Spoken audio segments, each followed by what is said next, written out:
Señores, y lo prometido es deuda. Hablamos al principio del programa de que tendríamos hoy un invitado de lujo y conociendo la perspectiva de él en sus diferentes facetas, porque les tengo que decir que es político, es ingeniero, es ministro del Tribunal de Cuentas de su país y aparte de esto es escritor, que es una de las materias que lo trae aquí a República Dominicana. Él es el ingeniero Ruperto Long, que nos acompaña desde la República del Uruguay. Bienvenido, Ruperto, ¿cómo está usted?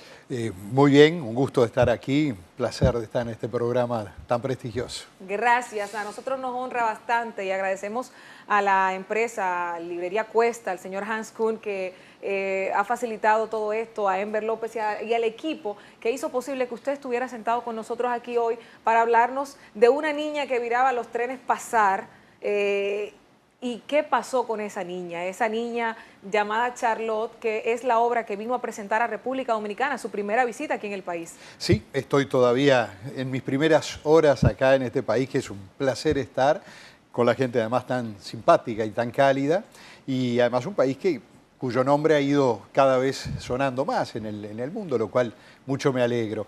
Pero bueno, volviendo a nuestra niña, es una niña que tenía 8 años cuando se produce la invasión nazi de Bélgica. Ella era belga, bueno, y empieza a ver que su mundo se le derrumba, o sea, todo lo que era su vida habitual, ir a la escuela, a las amigas, bueno, no puede ir más a la escuela, tiene que registrarse porque ella era de origen judío, a pesar de que había nacido en Bélgica hacía muchos años, bueno, pero se tiene que registrar, empieza a ser mirada como una distinta, ¿no? ¿Verdad? Entonces todo su mundo se le derrumba hasta que además un día al padre le llega una citación para los campos de trabajo forzados. Y se da cuenta, porque mucha gente no lo hacía y comparecía y dice, no, acá no, consigue papeles falsos, reúne la familia y le dice, bueno, a partir de ahora nos vamos a llamar de otra manera y vamos a desaparecer. Y ahí inicia una peripecia, una odisea por varias regiones de Europa, escondiéndose, en la cual, sin saber nunca qué va a pasar al día siguiente. Y bueno, esa historia que es el corazón de la novela, que es una novela pero inspirada en esos hechos reales, llega a mí un día un poco de casualidad. Yo a esta persona que inspira la historia la conocía de muchos años por su actividad universitaria, todas esas cosas, y un buen día de casualidad en una actividad social le digo, bueno, ¿dónde estabas tú cuando la Segunda Guerra? Y me dice, bueno, estaba en Lieja, en Bélgica. ¿Y dónde pasé? Y bueno, yo pasé escondida. Yo digo, ¿es esta la persona que yo conocía? Y entonces hubo una frase que a mí me quedó mucho. Le digo, pero ¿y dónde te escondías? Y me dice, bueno, por ejemplo, en Lyon pasé casi un año adentro de un ropero. ¿Cómo va a ser? ¿Cómo puede ser eso? Y fíjese que lo más notable es que cuando yo me quedo muy impactado por eso, y unos días después me voy a verla. Y le digo, mira, Charlotte, me gustaría contar esta historia. Es una historia muy rica de vida. Me dice, no puedo. ¿Por qué no puedes? ¿Por qué no puedes? Y resulta que mi esposo no la sabe, mis hijos no la saben, mis nietos no la saben. ¿Cómo ahora vamos a salir a contar esto en un libro, ¿no? Y por lo tanto me dijo que no, y por suerte, en base a la gran amistad que teníamos, varios meses después, al final, se convenció y ahí nació la historia, ¿no? Yo vi parte de una presentación de Charlotte, que ella es una mujer adulta mayor, emocionada con esto. ¿Cuál ha sido el feedback que usted ha recibido con esta obra por parte de sus compatriotas y por parte tal vez de otras sociedades europeas? Y ha sido un hecho sorprendente y maravilloso a la vez, porque esta historia, bueno, salió el libro en Uruguay, en el año pasado fue la novela más vendida del año, luego la editorial empezó a publicarlo en diversos países de América Latina, ahora pienso que antes de fin de año vamos a estar en toda América Latina, felizmente, acá en Dominicana también. Ahora empiezan las traducciones, sale en Italia ahora en finales de septiembre, primeros días de octubre. Se va a traducir a otros idiomas. Bueno, es toda una sorpresa. Entonces, ¿cuál es la respuesta? Y bueno, ese calor de la gente que me dice, por un lado, que la historia sigue vigente en el siglo XXI, lo cual es preocupante, ¿no? ¿Verdad? Es preocupante que temas que tienen que ver con la xenofobia, las persecuciones, las migraciones, la gente que quiere irse de su país porque le pasan cosas, nadie la quiere recibir, en fin, los males que vemos hoy día en la televisión todos los días siguen vigentes. Por otro lado, también la sensibilidad de la gente que en esta historia ve, como vi yo, no una historia de horrores, sino una historia de amor, de luz, de la fuerza que tuvo mucha gente en circunstancias extremas para luchar por la libertad, por la vida, por sus semejantes, por sus familiares y a veces por gente que no conocía. Porque hubo gente que arriesga su vida, como pasa acá en esta novela también, y eso fue verdad, por gente que nunca había visto ni sabía quiénes eran y sin embargo eran los semejantes, el prójimo. Así mismo es, y como la historia de Charlotte, que tuvo que emigrar a la fuerza, diríamos, por las situaciones de su país en ese momento de su historia. Vemos en el mundo, hay una oleada migratoria a nivel mundial, todo lo que son fronteras tienen de alguna forma algún tipo de conflicto, pero también en su país he visto que la tasa de migración es bastante alta. ¿Qué pasa con el uruguayo que quiere salir de Uruguay y hacia dónde? Y generalmente mucho a países donde ciertas profesiones están mejor pagas, la gente más capacitada, lamentablemente, mucha de la gente que emigra es la gente mejor formada, porque tiene más posibilidades en Europa o en Canadá o en Estados Unidos. Entonces, mucha de la gente más formada es la que migra, ¿no? Entonces, ese es un problema, ¿no?, importante de todos nuestros países, en mayor o menor medida, y el no generar de repente las suficientes oportunidades o con la retribución adecuada para que la persona se sienta motivada, porque no es fácil iniciar una vida en otro país, ¿no? Siempre se es extranjero, ¿no? Y mucha gente, yo viajo bastante y me encuentro con uruguayos en todo el mundo, somos pocos, pero en todos lados algunos hay. Claro que sí. Y en general les ha ido bien y sin embargo siguen extrañando el fútbol, el mate, no sé si sabe lo que es Claro el mate, que es sí. el mate, el dulce de leche, bueno, en fin, se extraña el país. Yo conocí mucho a uno de los creadores del Silicon Valley, que fue uruguayo, que se llamaba Zaffaroni, Alfredo Zaffaroni, el creador de la empresa Alsa, que después valía miles de millones de dólares.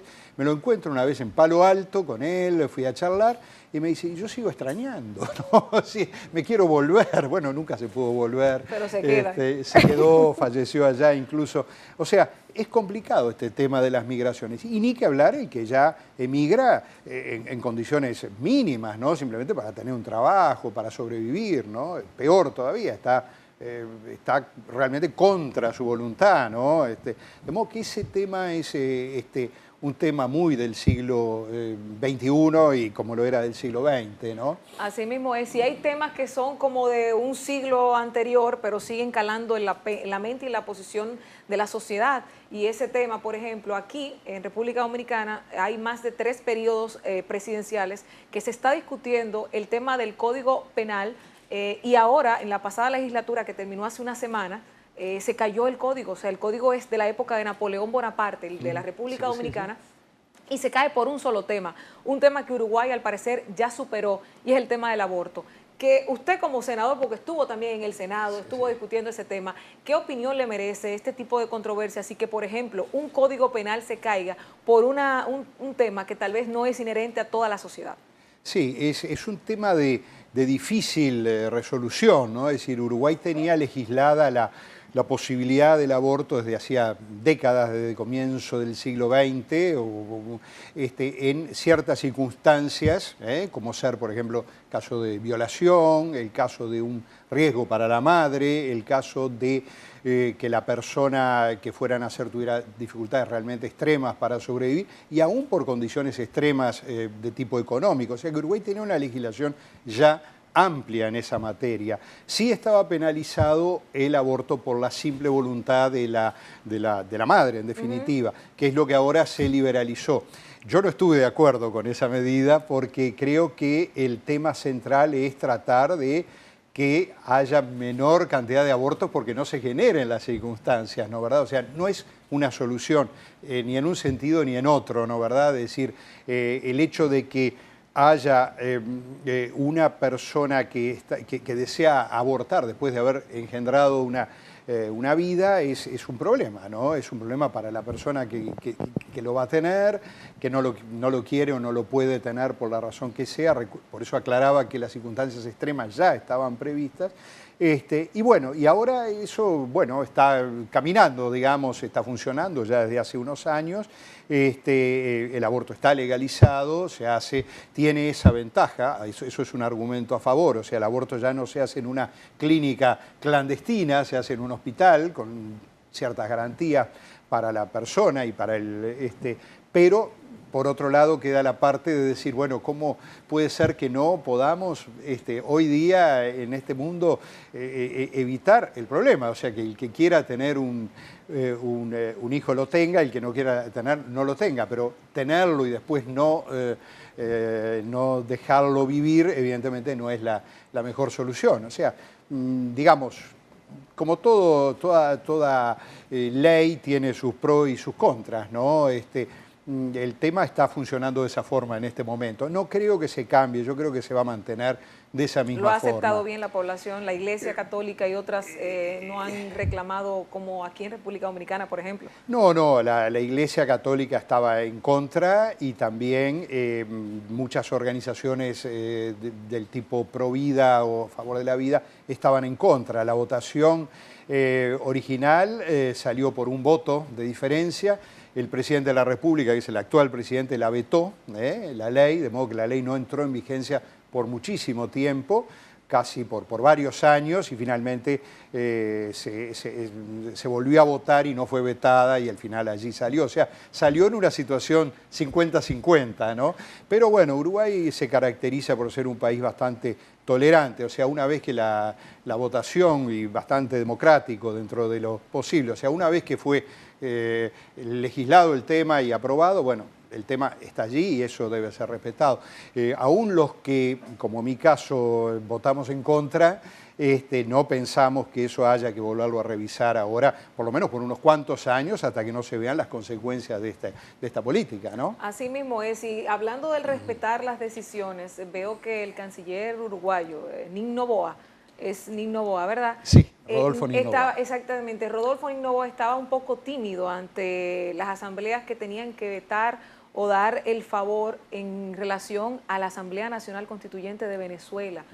¿Qué opina usted con relación a esto? Y entendiendo que cada quien tiene derecho y es soberano, pero lo que está pasando con esto, la opinión de un uruguayo con relación a eso. Sí, yo pienso que todos los países tienen obviamente su soberanía y no es en general, en la mayor parte de los temas, bueno que un país opine sobre lo que le pasa a otro, salvo en el tema de los derechos humanos, ¿no?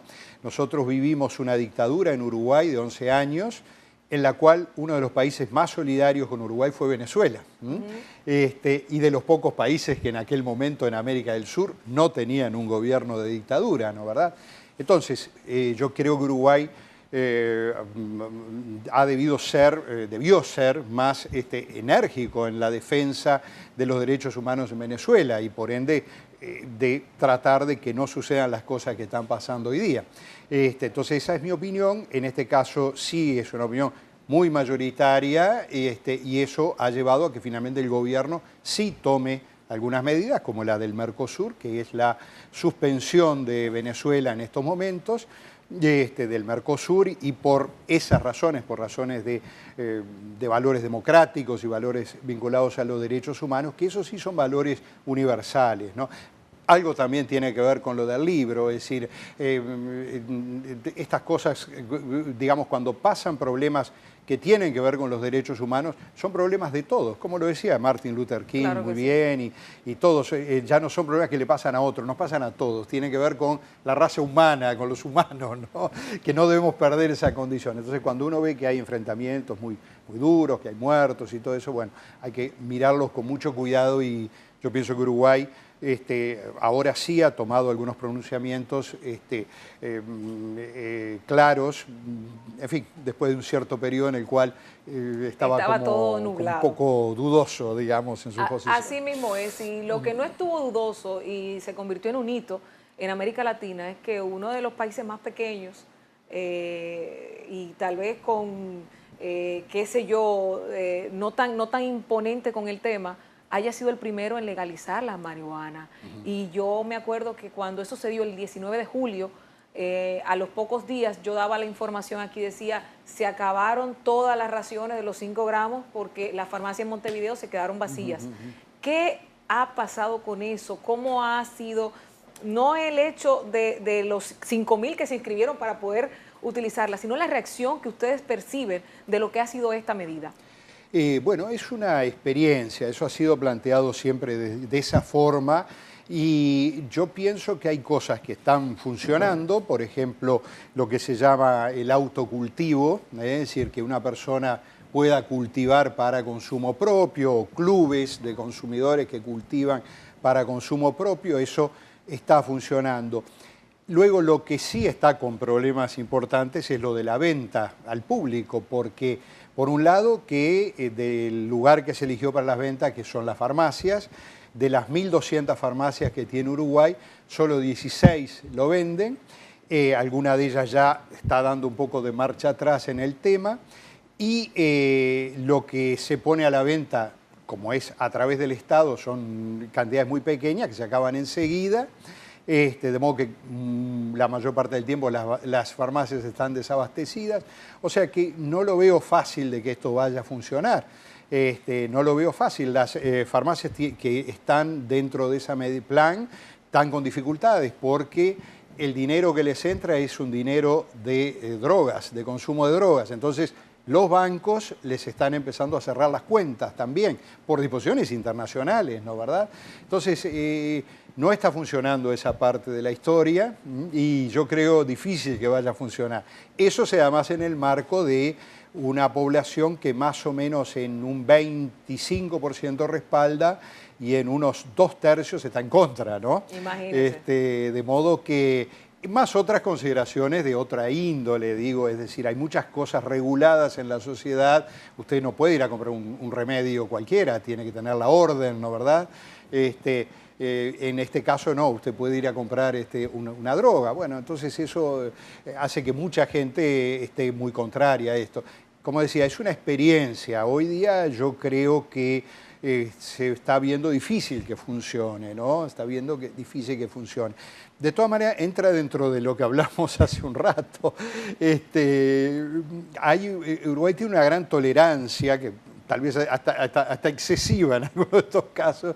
Entonces la gente, a pesar que no está de acuerdo, dice, bueno, que se haga la experiencia y vemos qué pasa. Que se haga lo que se pueda. Y bueno, no sé, es pronóstico reservado. Bueno, vamos a ver con el tiempo, a ver qué sucede. Ahora, lo que sí vimos que sucede, igual que con los temas que hablamos, que parece ser que Uruguay va muy avanzado en eso, hay otros temas que atañen a toda América Latina y cuidado, como el tema de la corrupción. Sí. En diciembre pasado se destapó el escándalo de la constructora brasileña Odebrecht, salpicando a muchísimos de los países de América Latina, incluyendo a ustedes, Uruguay.